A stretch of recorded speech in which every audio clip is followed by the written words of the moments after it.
Hello guys, मी तुमचा unique कन्या बघू शकता. आज पनवेलमध्ये आलो आहे गाडी भरायला.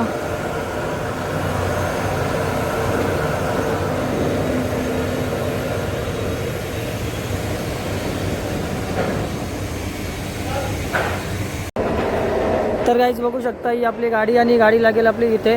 हे बघा, हा यांचा क्रेन सिस्टीम आहे. हे आपले 200 पीस आहेत. तिथून न्यायचं आहे आपल्याला लोडिंग करून टिटवाळ्याला. इथे मधोमध आपली गाडी लागेल. त्यांना विचारलं पण तर त्यांनी सांगितलं की आधी पत्रे वरती उचलतो आणि मग नंतर मग गाडी रिवर्सला घे म्हणून.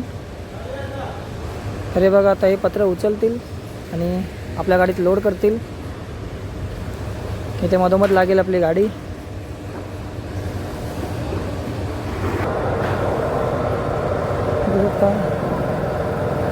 हे बघा, आता त्यांनी घेतलंय वरती उचलायला पत्रे. 200 पीस आहेत.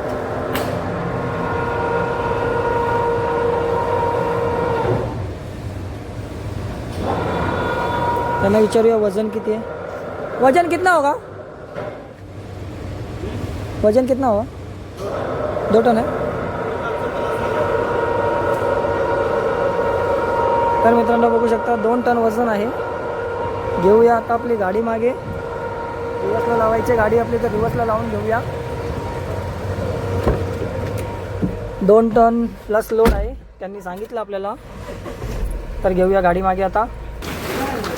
तर बघा मित्रांनो, अशा प्रकारे लोडिंग होत आहे आपल्या गाडीत. 200 पत्रे आहेत. हे भैया जे करतात लोडिंग, खाली स्क्रॅचेस नको पडायला म्हणून पॉलिथिन टाकतात. आणि हा दुकान आहे यांचा.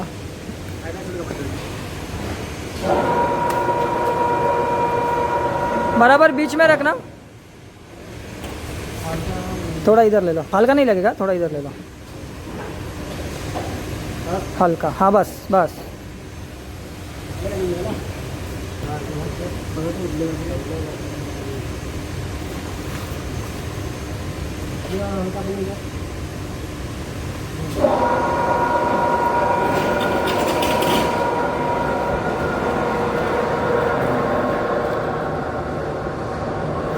बघा, हा असा बैठा लोड आला आहे आपल्या गाडीत.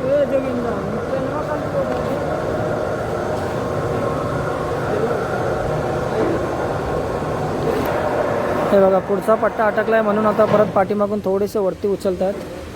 थोडंसं वरती उचलून झालं का मग पुढे टाकलेला पत्रा निघेल एकदम इझीमध्ये.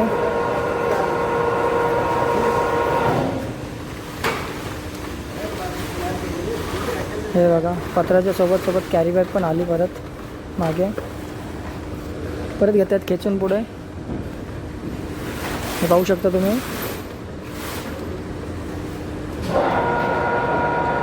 अशा प्रकारे आज आपल्या गाडीत लोड होत आहे. आणि इथे आहे पत्रे बनवण्याची कंपनी. हे बघा,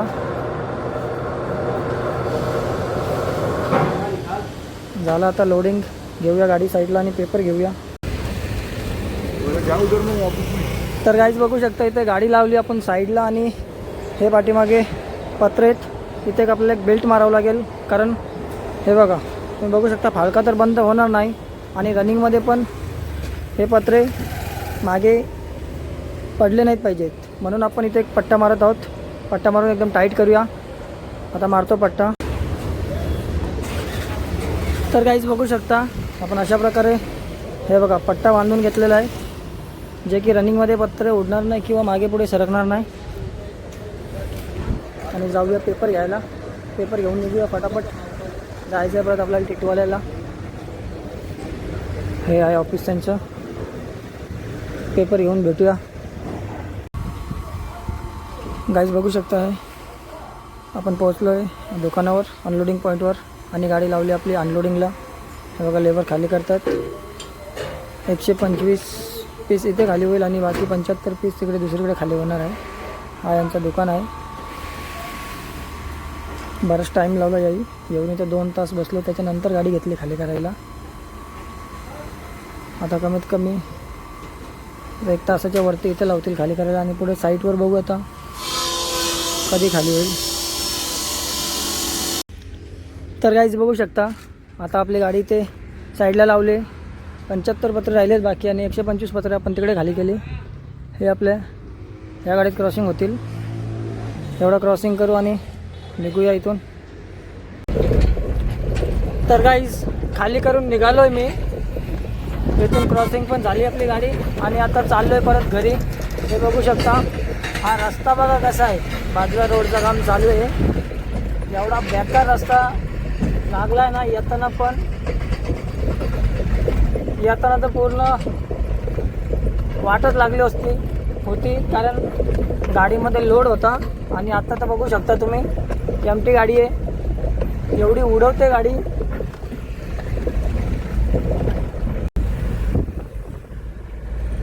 तर गाईज बघू शकता तुम्ही हा वसई विरार JNPT हायवे आहे. हाच हायवे दिल्ली बरोडा आहे. अजून रस्त्याचं काम चालू आहे पूर्णपणे. सगळीकडे काम चालू आहे. ठराविक ठिकाणीच काम झालेलं आहे रस्त्याचं. त्यामुळे लोकल गाड्या इथून चालतात आणि मी पण इथूनच चालू आहे. आता इथे पुढे जाऊ आपण पुढे आणि डायरेक्ट बदलापूरमध्ये निघूया आणि बदलापूर मार्गे मग अंबरनाथ मारून मग जाऊया घरी. हे बघा गाड्या चालतात इथे लोकल गाड्या. आपल्याला पण माहीत नव्हतं. एका पिकअपवाल्याने आपल्याला सांगितलं का तू इथून जाऊ शकतोस आणि पुढे बदलापूरला एक्झिट आहे म्हणून मी पण आलो आहे आता या रस्त्याने.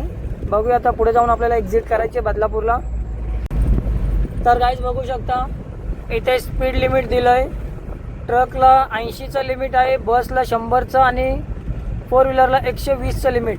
आता कोणताही ऑनलाईन फाईन इथे पडू शकणार नाही कारण ऑलरेडी गाडीला गव्हर्नमेंटनेच 80चं स्पीड लिमिट लॉक दिलं आहे.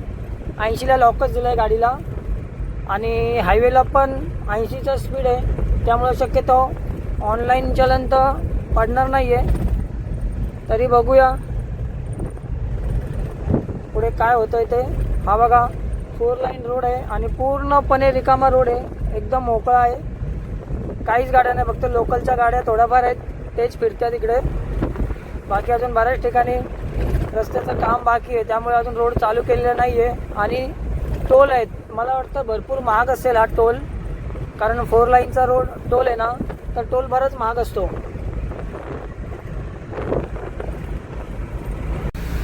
तर मित्रांनो बघू शकता ही तलोजाची ट्रॉफिक आहे. तलोजा तर क्रॉस करून आलो आहे. आता या कलंबोलीचा रोडपालीचा ब्रिज आहे. बघा तुम्ही एवढी ट्रॉफिक आहे ना. जवळजवळ मला 1.5 तास ट्रॉफिकमध्येच गेले. आणि तिकडे बघा रॉंग साईडने पण गाड्या जायला लागल्या. तिकडं फुल जाम झाला आहे.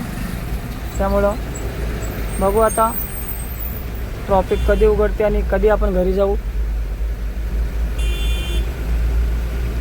हे बघू शकता मित्रांनो सगळीकडे जाम झालेला आहे. तर मित्रांनो भेटूया परत एक नवीन ब्लॉगमध्ये.